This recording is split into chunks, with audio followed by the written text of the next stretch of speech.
တောက်ချင်းစားချင်းပေါ့နော်ဘီယာမှမဟုတ်ပါဘူးဝီစကီရောဂရန်ဒီရောဂျင်ရောရမ်ရောဟလာတောက်ကြတယ်အများကြီးကျွန်တော်ပမာဒီမှာပြောမယ်ဆိုရင်လူငယ်တွေအစဒါကိုနည်းနည်းရင်ပါနေတဲ့သဘောရှိတယ်ကျွန်တော်ငယ်တော့ထက်စားလို့ရှိရင်ကျွန်တော်တို့ငယ်တော့ခိုးတော့တော့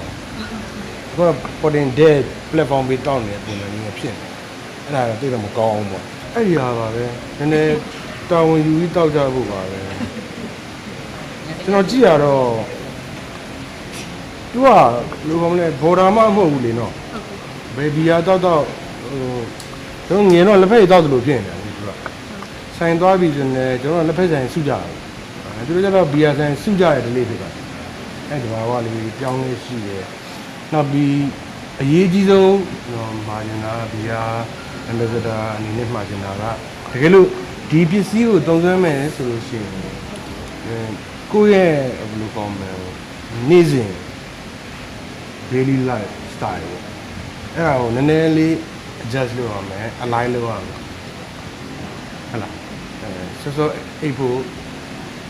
အေးတော့အိပ်ဖို့လိုလာမယ်တူလိုအပ်တဲ့ခါလေးပေါ့အဲ့ဒီတောက်ချင်တော့တယ်ကွာဆိုတာပြီးတနာတွေမလုံးလို့တော့အသိအရှင်ဒီနည်းနည်းလိုက် align လုပ်မှအရှင်ဒီဒါပြောရမယ်လို့ရှိတယ်အဲ့လေးပဲ